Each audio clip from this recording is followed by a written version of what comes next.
Story 1. I live just outside of Cleveland in one of those 1950s single-story houses with thin walls and a crawl-space attic nobody ever goes into. I've been here since I was a kid. I'm 22 now, still stuck in my childhood room with the same old loft bed. I only moved back in recently after college to save money. Nothing about this house ever felt weird until a month ago. My room's always been small, just enough for the bed, a dresser, and my desk crammed under the loft.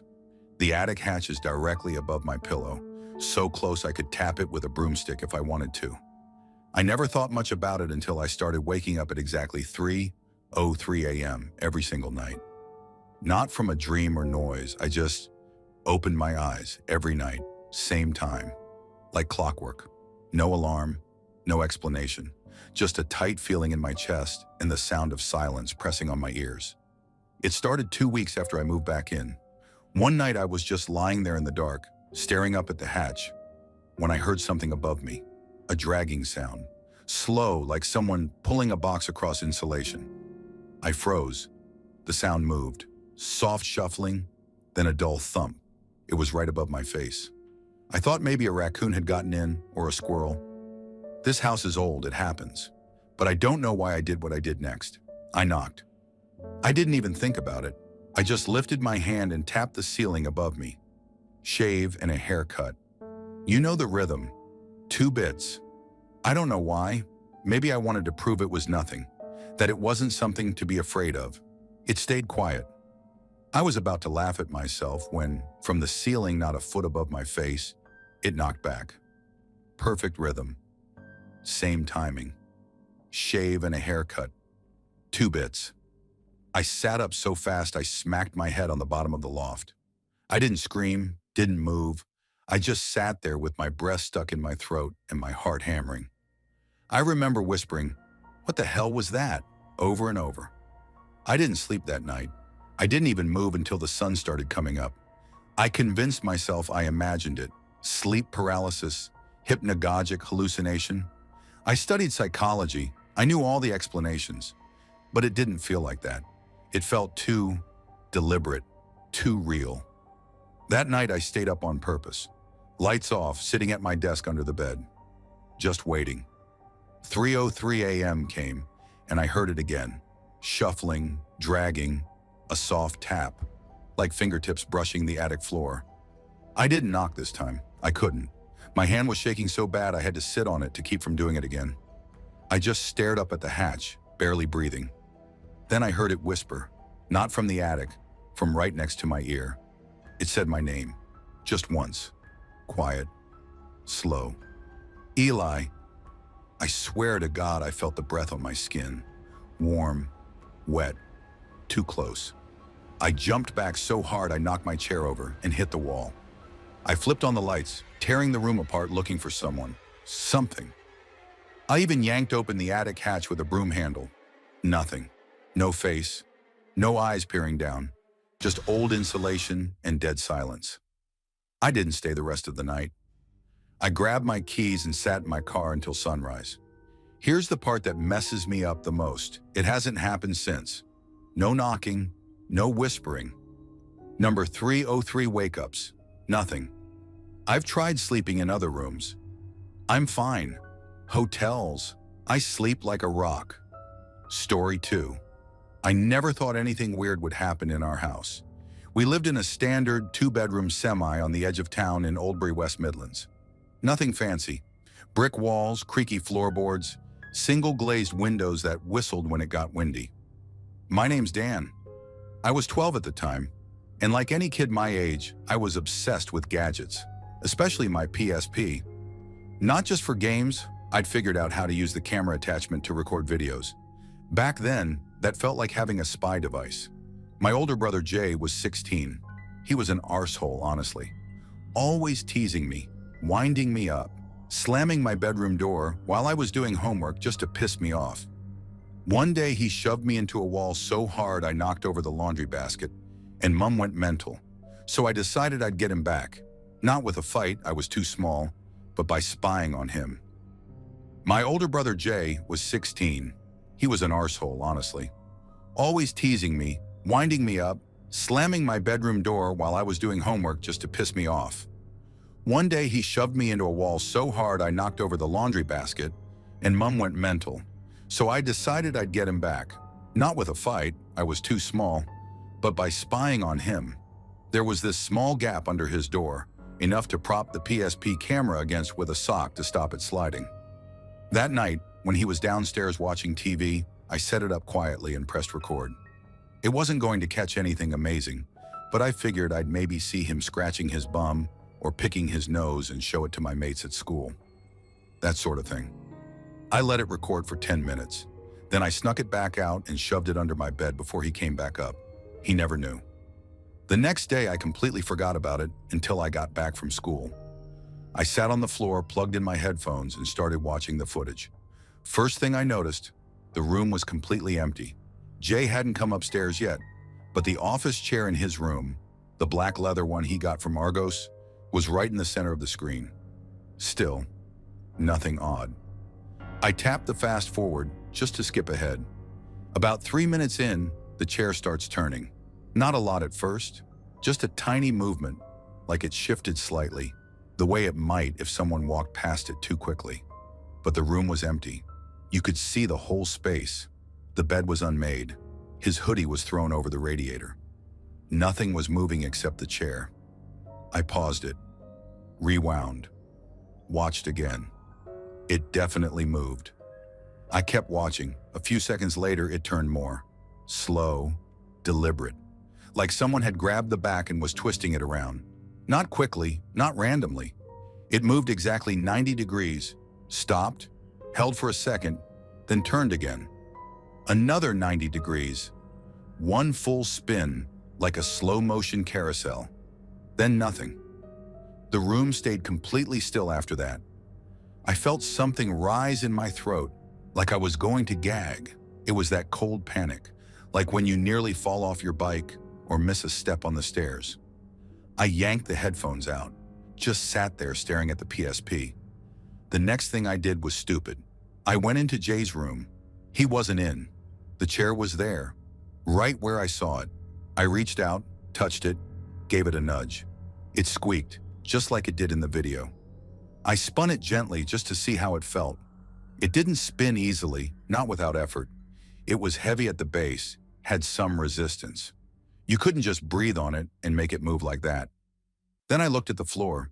There was this small scratch, a curved mark, on the laminate just under the chair. I hadn't seen that before. It looked fresh, like it had scraped in a perfect arc. That was enough for me. I backed out of the room and closed the door. I didn't say anything to Jay. What was I going to say? "Hey, your chair's possessed." He'd laugh and kick me. Later that night, I couldn't stop thinking about it. I kept checking the PSP under my pillow like it was going to explode. Around midnight, I finally fell asleep. But at 3:12 a.m., I woke up to a bang. Just one loud knock, like something hitting the wall. I sat up straight. It wasn't from my room. It was from Jay's. I waited, listening. Nothing. I got out of bed, opened my door as quietly as I could, and peered down the hall. His door was wide open. I crept forward. No sound. No movement. I leaned in, just a bit. He was asleep. I could hear him breathing, those weird snoring sounds he made when he had hay fever. But the chair, it was facing the opposite direction from where it had been earlier. I swear it was. Now it was pointing straight at the door, like someone had turned it while he slept. I didn't go in. I just backed up, closed my door, and got under the covers. The next morning, I checked the PSP again.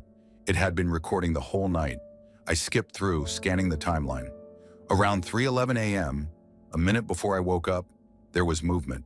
This time, the chair didn't just turn. It jerked violently, like someone shoved it hard. It spun halfway, stopped, then tilted slightly. One of the wheels lifted off the ground. Then it dropped with a bang. The same bang that woke me. No one was in the room. I stopped watching. My hands were sweating. I deleted the video. I didn't want it anymore. I didn't want proof. That was the last time I ever used the PSP camera. Jay never mentioned anything. Maybe he didn't know. Maybe it didn't want him to know. But I do. I know what I saw. That chair wasn't moving because of wind or vibrations. It moved with purpose, with intent. Something was in that room, watching, waiting. Story 3. I didn't grow up believing in ghosts.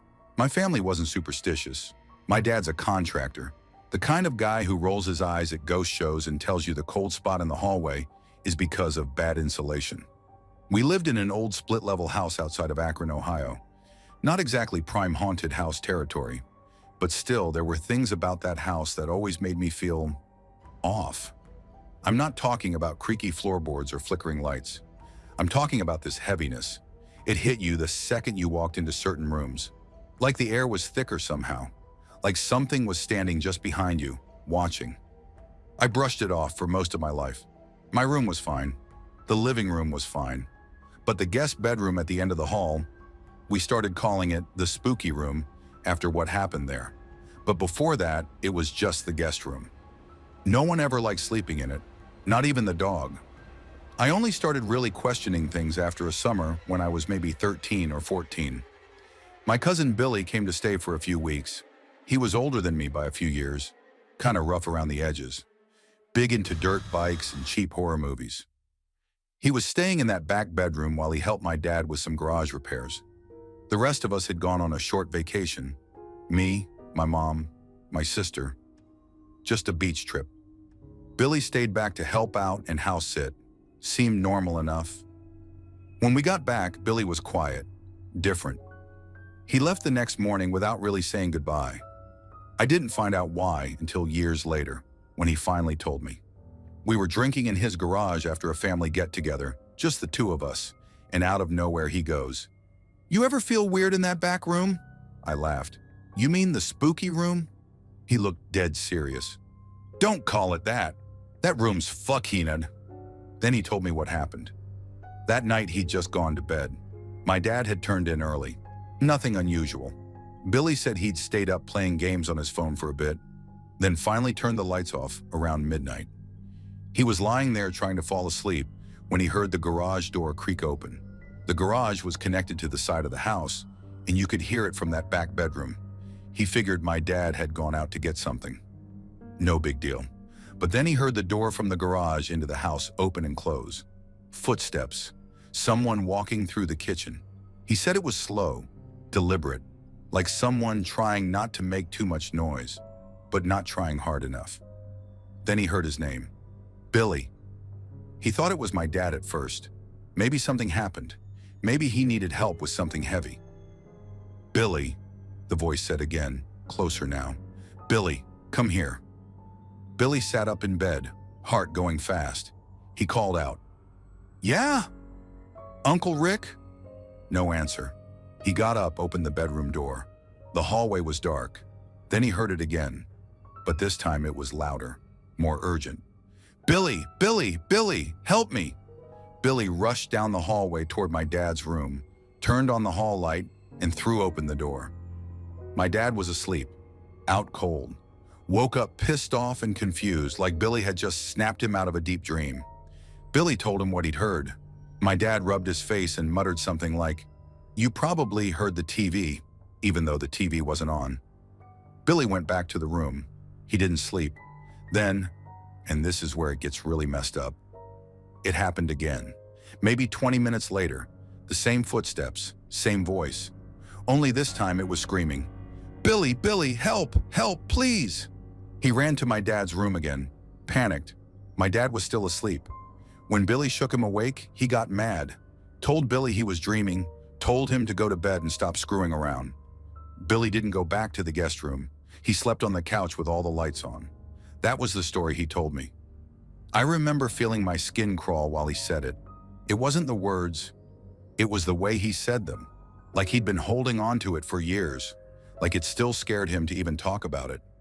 And here's the part that gets me. He never stayed in our house again, not once. Even for holidays, he'd drive back to his apartment an hour away instead of crashing in that room. After he told me, I started thinking back.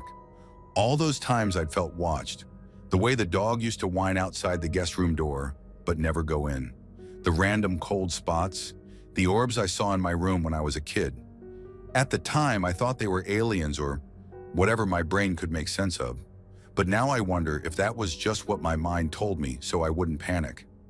I even found a drawing in my old sketchbook once. I must have been around 8 or 9 when I did it. It was a figure standing at the end of a hallway, all black scribbles with red eyes. In my shaky handwriting, I'd written, "He's outside my room again." That room is still in my parents' house. They use it for storage now. No one slept in there in over a decade. Story 4, I live just outside a little place called Plainfield, Wisconsin. Not much out here, just fields, woods, and old barns sinking into the dirt. My family's been farming the same land since the 40s.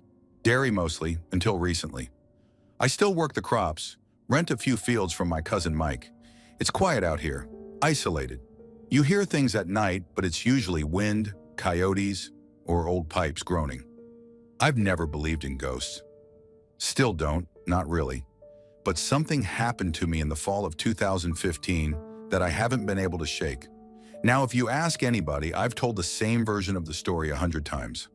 I was passing through Wausau late at night, stopped for dinner, caught a movie, got back on the road, happened to pass Mike's place around 3 a.m., saw smoke, called 911, ran in, saved the place.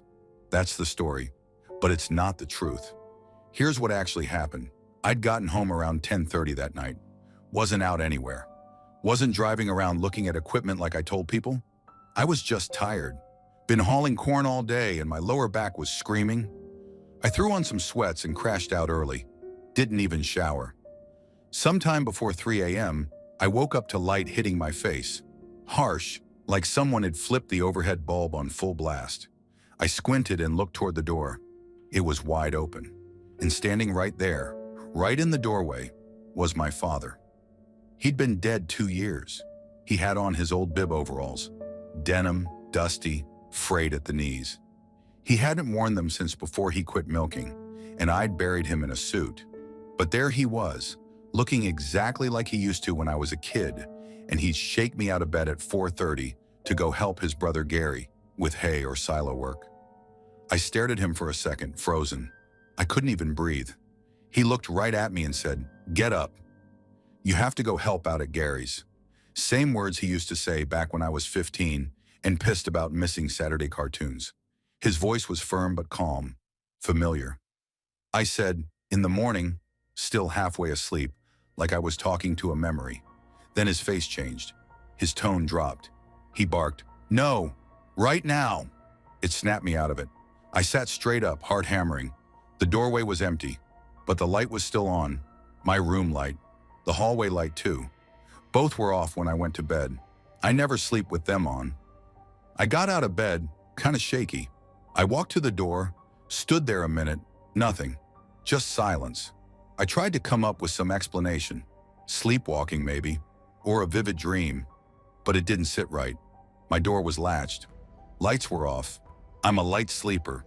There's no way I imagined it. My cousin Mike's place was on the way into town, just a few minutes down the road. I don't know what pushed me, but I pulled on some jeans, grabbed my truck keys, and headed over. I figured I'd just do a drive-by, tell myself everything's fine, and go back to bed. As soon as I turned down his gravel lane, I saw it. Smoke pouring out from the seams of the old cellar door behind the house, and flames, thin orange tongues, licking up out of the chimney. Way too much for a regular fire. I slammed the brakes, jumped out of the truck, and dialed 911 without even thinking. Then I sprinted up the porch and tore through the front door, yelling, "Mike, get up! Fire!" Mike came stumbling out of his bedroom, groggy, and his sister, who was staying there after a breakup, came running too, barefoot, still in scrubs. The house wasn't filled with smoke, just a faint burning smell, like hot wood. But I could tell we didn't have much time. Mike and I grabbed flashlights and bolted down into the basement. Right above the old wood furnace, the floorboards were glowing. A square maybe 3 feet wide was already blackened and curling. You could see the insulation catching. We grabbed a fire extinguisher, doused the flames, then dumped buckets of water from the utility sink just to be sure. By the time the fire department got there, the worst of it was out. They said the chimney had caught and backed up heat into the floor. Another 10 minutes, it would have torched the kitchen. The firefighters were impressed. They said we got lucky. They asked how I caught it. I just told them the story I told everyone. I was driving home late, happened to pass by, saw the smoke. Just dumb luck. But it wasn't luck. I wasn't passing by. I was in bed, fast asleep, until my dead father stood in the doorway and told me to get up and help Gary. Thing is, Gary's been dead for over a decade, and Mike doesn't even run the farm anymore. I didn't tell Mike. I didn't tell anybody. I knew how it'd sound. Hell, I wouldn't believe me either. But I'll say this, I checked the thermostat on my wall when I got back that morning. The hallway light was still on, my bedroom light too, and the door that I always lock and latch was hanging wide open. I haven't seen him again, not since that night. Story 5. I never really bought into the stories my family told about the house. My parents bought the place in 2013, a big old 2-story thing just outside of Canton, Ohio. Built in 1915, creaky floors, weird drafts, you know the type. Everyone else in my family had their experience, but somehow I didn't. I always figured it was their nerves or just the house playing tricks, until the one night it wasn't. It happened last summer. My parents were in Michigan visiting family, and my brother was on some work trip in Pittsburgh. I had the house to myself. Normally that would have been great. I was used to it. I work from home, I'm up late most nights, and I don't scare easy. I was 28, not a kid. That night, I had just finished some freelance project around midnight, made a frozen pizza, and crashed on the couch in the living room to eat and half-watch something dumb on TV. Now, before I go any further, I need to say this. I wasn't tired. I wasn't drinking. I wasn't high. I was fully alert. I know what I saw. So I'm sitting there, pizza on a paper plate, remote in hand, when I hear something upstairs. A thud, like someone dropped something heavy, but not like a bang. It was dull, like cloth hitting wood. At first I thought maybe it was the cat, but then I remembered I dropped her off with a friend earlier that day before she could get underfoot while I deep cleaned the place. So, no cat, no one else home, just me. I paused the TV and just listened. Silence. Then about 5 seconds later, I heard what sounded like breathing. It was slow and heavy. I thought maybe I'd left a fan on in one of the upstairs bedrooms, so I stood up, a little annoyed, and walked to the foot of the stairs. The house was completely still, not a creak, the kind of still that makes your own heartbeat feel loud. "Hello," I called out just to break the silence. Nothing. So I started up the stairs, and that's when I noticed something off. The steps weren't creaking, and they always creak. Even if you tiptoe, they moan and snap under your weight, but this time silent. The hair on my arm stood up. I stopped halfway up and looked around, trying to find a reason for why the stairs weren't making any noise. I even bounced slightly on one step to test it, and it let out a short creak like normal. Weird, but whatever. I kept going, and right as I reached the top, I heard the breathing again. Closer this time, coming from the far end of the hallway. My room. That's when I got uneasy. Not scared yet, but I felt my chest tighten. I walked slowly toward the door, which was open a crack. I put my hand on the knob and pushed it open. Room was dark, of course, just the street light glow coming in through the window. Everything looked normal. Bed unmade, closet door closed, computer monitor off. I stepped inside, and the instant my foot hit the floor, I heard it again. Breathing. But now it was behind me. I spun around. No one there. But the hallway, it wasn't empty. There was something crouched by the stairs. I don't even know if I saw it with my eyes or if my brain just filled it in, but I knew something was there, low to the ground, pale, watching me, breathing. I stood frozen in my doorway. I could hear it, slow, raspy inhales and wet exhales, like it had fluid in its lungs. I tried to back away, but my legs felt stiff, like when you're in a nightmare and your body doesn't want to move. Then it stood up. It was short, child-sized. The light from the hallway barely outlined it. Its skin was, I don't know, grayish, blotchy, like it had been submerged in water too long, and its hair was bright orange. That same ginger shade my mom used to describe when she talked about seeing the kid near the stairs.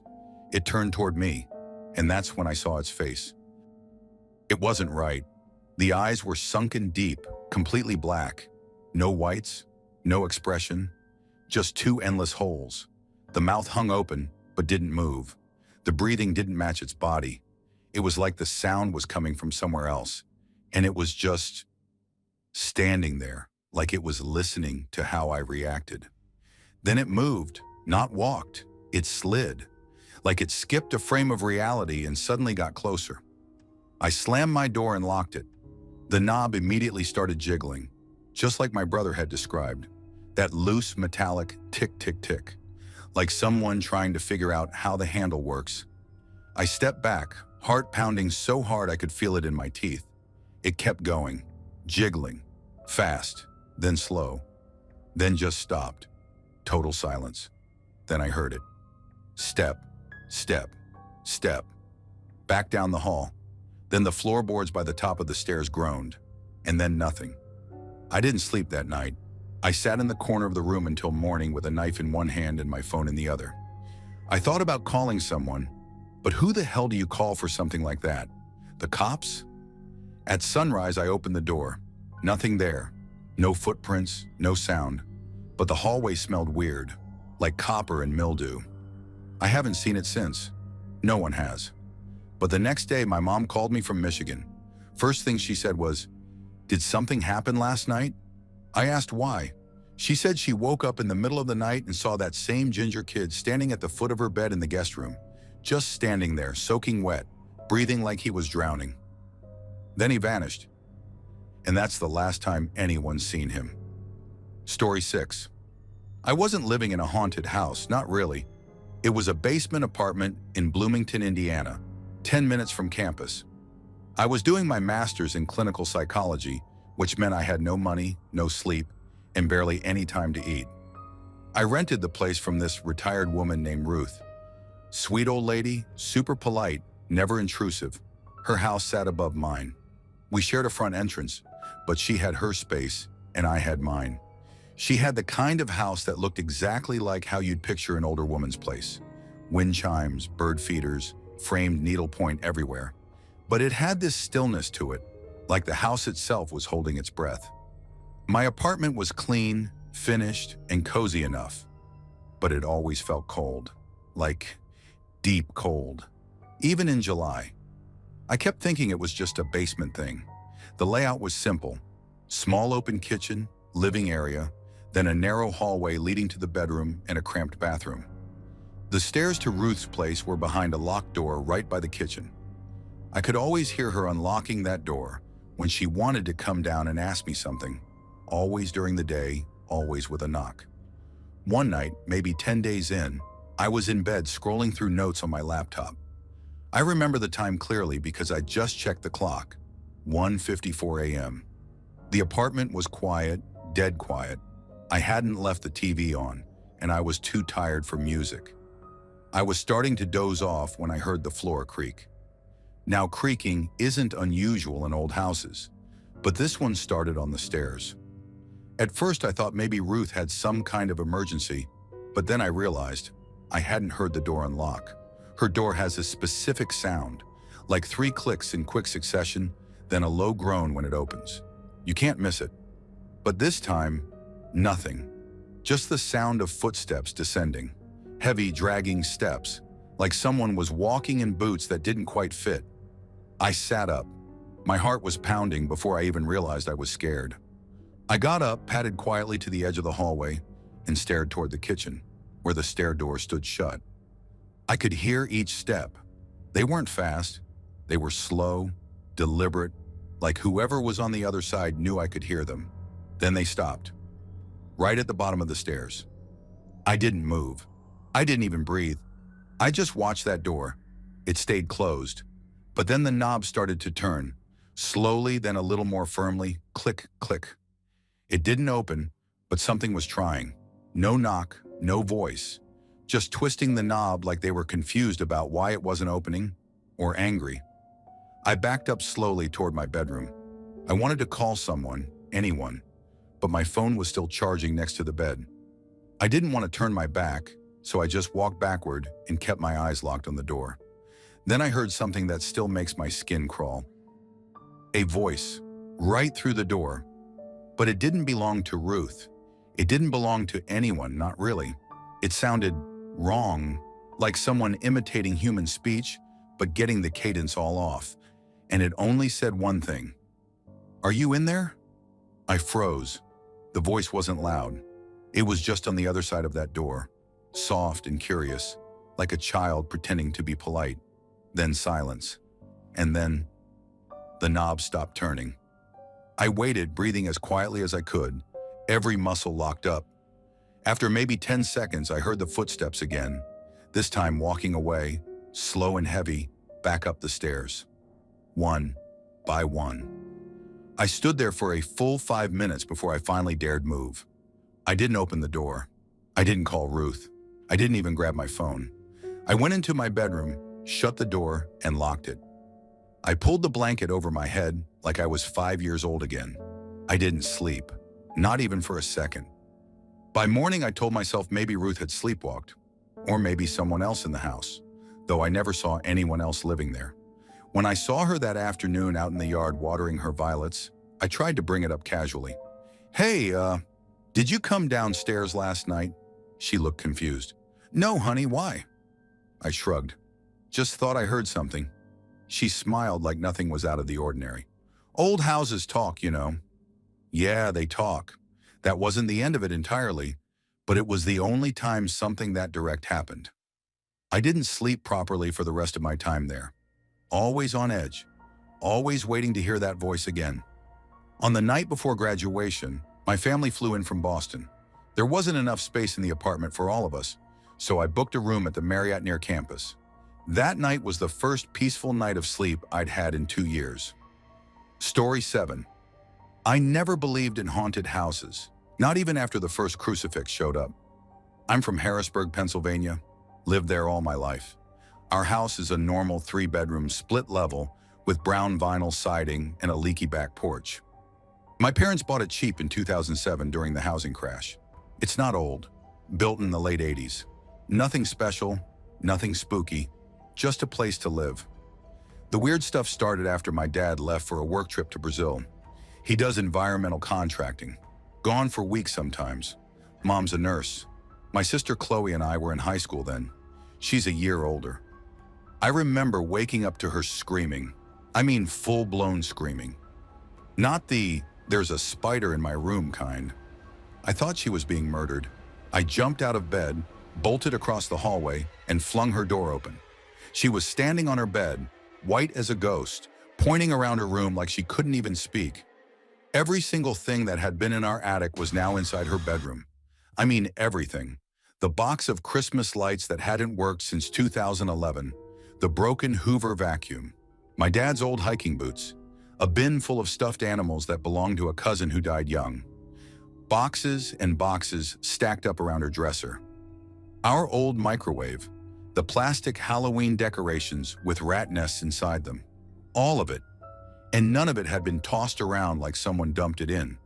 It was placed, arranged. The bin of holiday decorations was lined up against the window. The boxes of clothes were stacked neatly by her closet door. The vacuum sat perfectly in the middle of her rug. One of the stuffed animals, a filthy pink bear, was propped on her pillow, facing her. I backed out of her room. I think I muttered something like, "What the hell?" She kept saying, "I didn't do it. I didn't do it. I didn't do it." Mom ran upstairs in her scrubs thinking we were fighting. She saw the room and just stood there. "What? Is this a joke?" she said. We all looked at Chloe. Chloe looked like she was going to throw up. And then I remembered something I'd noticed a few days earlier. I almost didn't say anything because it sounded so stupid, but it hit me all at once.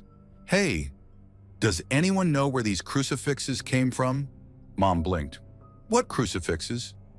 "There's one on your doorknob," I said, "and one on mine. They weren't there last week." Mom disappeared down the hall and came back a second later. "Why are there crosses on our doors?" she said, voice rising. "Are you two messing with me?" I swear to God I wasn't. Neither was Chloe. She was still shaking. We don't even own crucifixes. We're not Catholic. We're not religious at all. But there they were.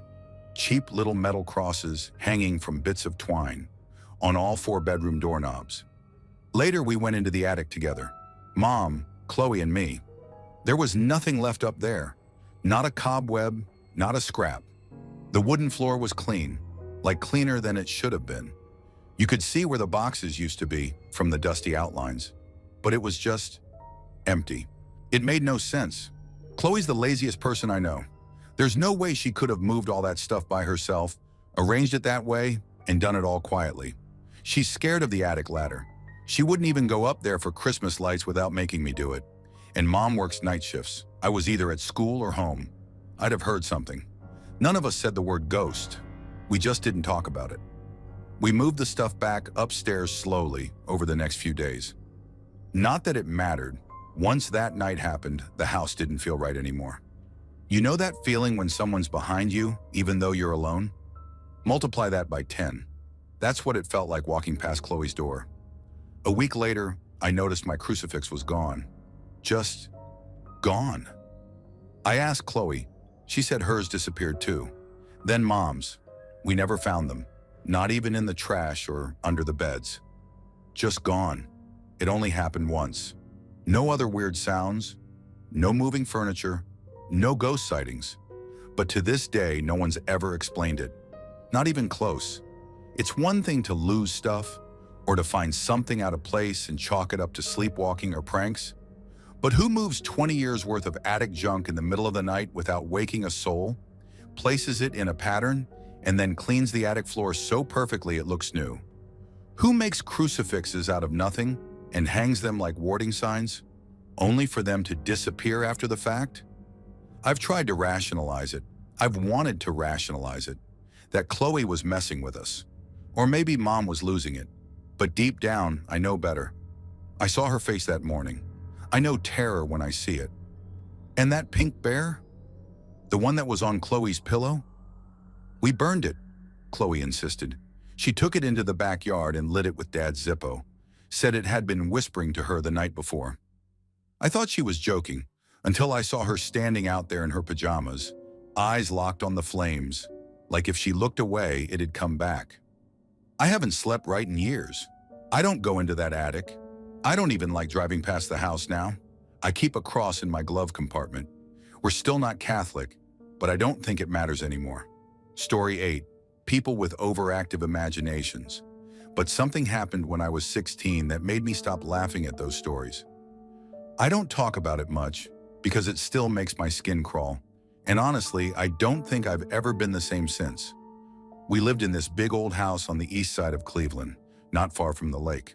It had that worn-out, tired look, paint peeling, crooked floorboards, weird add-ons that didn't match the original layout. My dad said it was built sometime around 1900, the kind of house where you could hear it breathing in the winter. I didn't like being alone there, but I never had a reason to be scared, at least not until that night. My cousin Leo was staying with us for a few weeks that summer.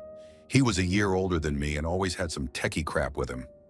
That night we were in my room, messing around with his old Logitech webcam, trying to film one of those stupid skits people used to make for YouTube back then. We had the lights dimmed and were using the flashlight from his flip phone for dramatic effect. It was dumb.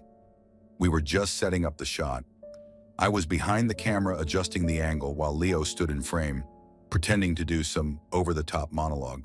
The screen was showing everything in real time on the monitor, and I remember my hand moving away from the camera as I stepped back. That's when Leo froze. He looked past me and said, "What the hell is that?" I turned immediately. Nothing there. Just my bed, dresser, and the door to the hallway slightly open. I shrugged, a little annoyed, thinking he was screwing around. "You didn't see that?" he asked, his voice suddenly very different. Lower, serious. "See what?" He walked to the monitor and hit playback. We watched it together. The clip started normal, me adjusting the webcam, Leo standing with his dumb theatrical pose. But as my hand pulled away from the lens, something flickered into view right behind him, like it grew out of the background. At first it was faint, almost like static, but it solidified in maybe half a second. and when it did, I swear to God it looked like a head shaped like a bat's, but flesh-colored and wrong.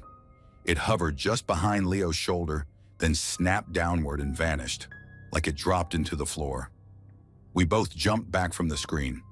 "Pause it," I said, my mouth dry. Leo went frame by frame.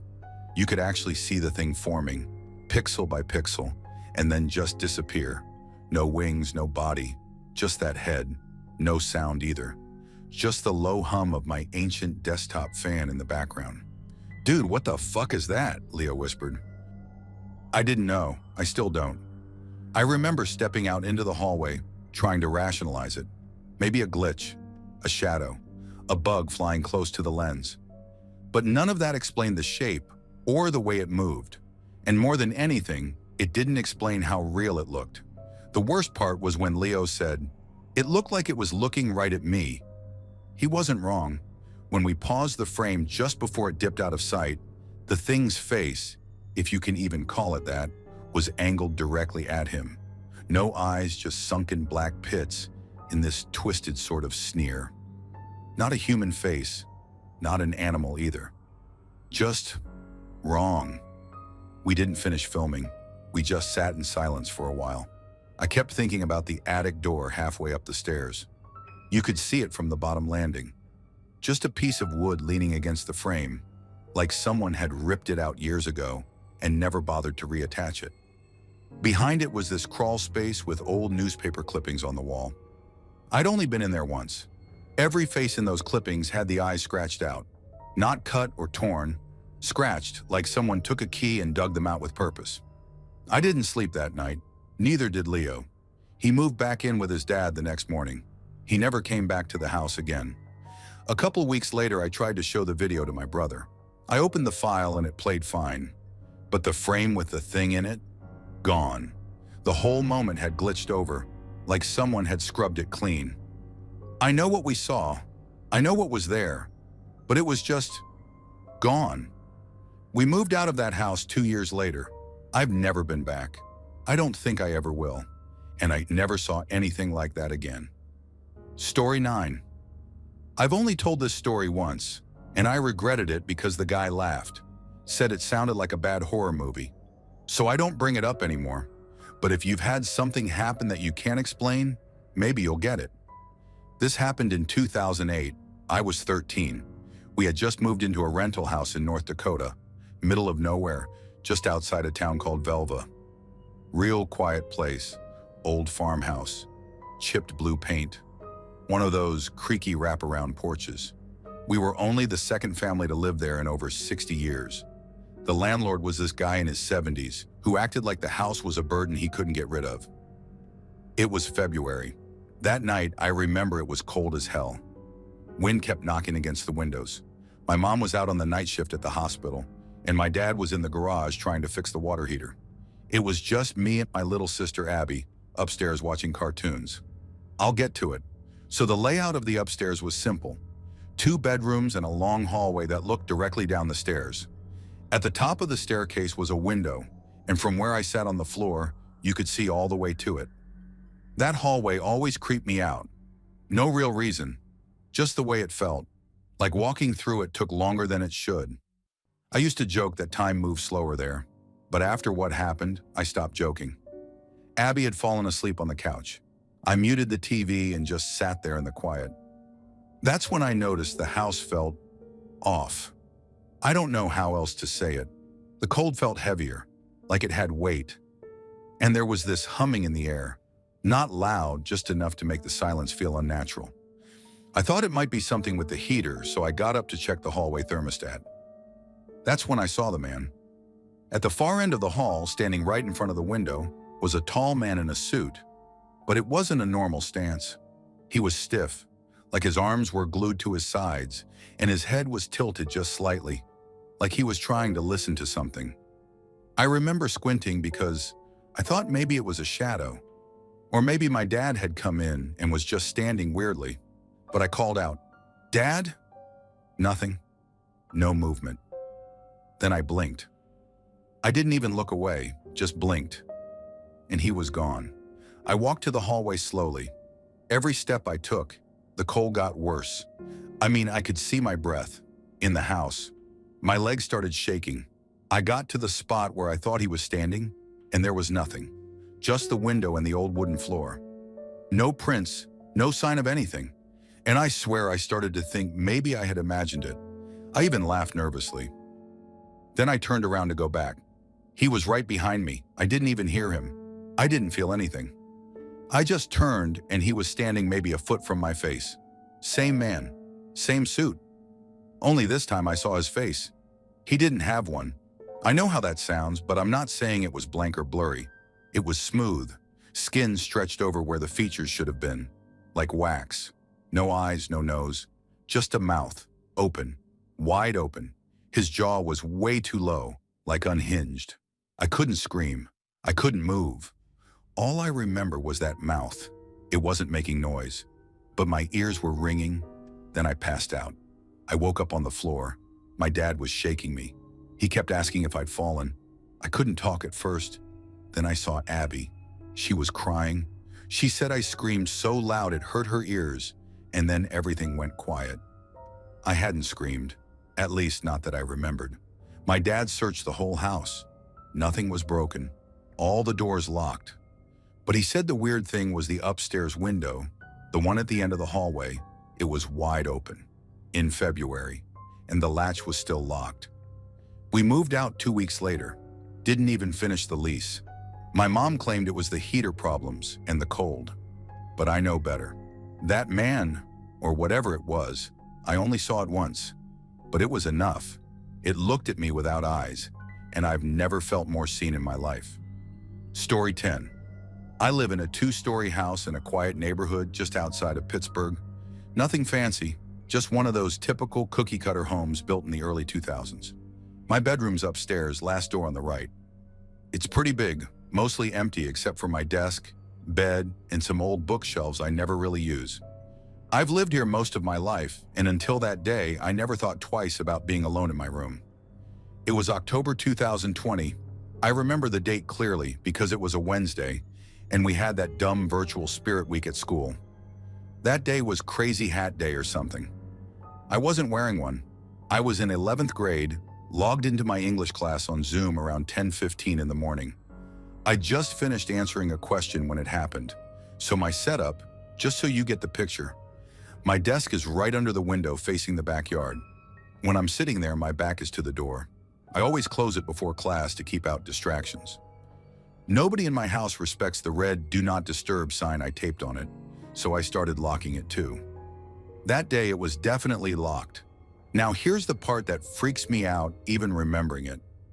I'm sitting there listening to my teacher go on about Of Mice and Men when I hear this weird metallic twang behind me. It was sharp, like something vibrating really fast. At first I thought it was from outside, maybe a lawnmower or construction, something like that, but it kept going, rhythmic, like someone was flicking something over and over again. I muted my mic and slowly turned around in my chair. And that's when I saw it. My door stopper, the spring-loaded one at the bottom of the wall behind my door, was moving. I'm not talking a little bounce. It was snapping back and forth so fast it was buzzing, like someone had just reached down and flicked it repeatedly with force. It wasn't just tapping, it was violent. And the crazy part? The door wasn't even touching it. It was closed, locked. There was a good foot between the door and the stopper. I froze. It didn't make sense. That thing is stiff. You can't just breathe on it and make it move. It's one of those thick metal ones. You have to bend down and flick it hard to get it to do that. I stood up slowly. My heart was hammering so loud I couldn't even hear the Zoom call anymore. The stopper kept vibrating like it was being flicked over and over again. It went on for maybe 5 or 6 seconds, then stopped. Just stopped. Like someone let go of it mid-flick. The room fell completely silent. I stared at it, waiting for something else to happen. A shadow, a creak, a sound, anything. But there was nothing. Just the quiet hum of my computer fan and the sound of my own breathing, shallow and shaky. I walked to the door. It was still locked. I tested it twice, then unlocked it, opened it slowly, and peeked out into the hallway. Empty. My mom was downstairs, and I could hear the muffled sound of her talking on the phone in the kitchen. My brother was at his friend's house. My dad had left for work earlier that morning. There was no one else upstairs. I went back into my room and just stood there. I didn't want to sit down again. Something felt wrong. Not just creepy, like I watched a scary movie wrong. This was off, like the air felt heavier, and I couldn't shake this awful thought that something had been in the room with me, like I'd missed it by a second. I didn't finish the class. I logged off, told my teacher my Wi-Fi dropped, and left the room. I couldn't bring myself to close the door behind me. Just looking at that stupid metal stopper made my skin crawl. I didn't tell anyone that day. I felt stupid. What would I even say? Hey, a ghost flicked my door stopper. I even tried to recreate it later. I bounced on the floor, slammed the door, stomped near it. Nothing made it move like that, not even close. You have to deliberately flick it with your finger to get it to do what it did. That was the only time it ever happened, just once. But it changed how I felt about that room completely. For a whole month, I did my classes from the kitchen table. I made up excuses. I told my mom I liked the sunlight better downstairs. I didn't want to admit I was scared of my own bedroom. I know what people are going to say. Drafts, vibrations. The door shifted, the air vent kicked on. But I lived in that room for years. I knew every sound, every creak, every pattern of light on the wall. This wasn't a draft. This wasn't normal. That door stopper was being messed with intentionally. There's no other way to describe it. The weirdest part is how fast it stopped. Like whoever or whatever was doing it just let go the second I saw it, like it knew I was watching. I don't believe in haunted houses. Not really. But after that, I believe in moments. I believe that maybe, sometimes, something we can't explain breaks through just enough to be noticed. Just enough to screw with your sense of what's real. I don't talk about it much. I don't want to make it bigger than it was. It only happened once. But I swear on everything, I wasn't imagining it. That thing moved like it had a purpose. Like someone wanted me to know they were there. And for a few seconds that morning, they were. Thanks for watching. Don't leave before leaving a like to this video. Also hit the subscribe button to support my work. And as always, have a horrific nightmare, my dear.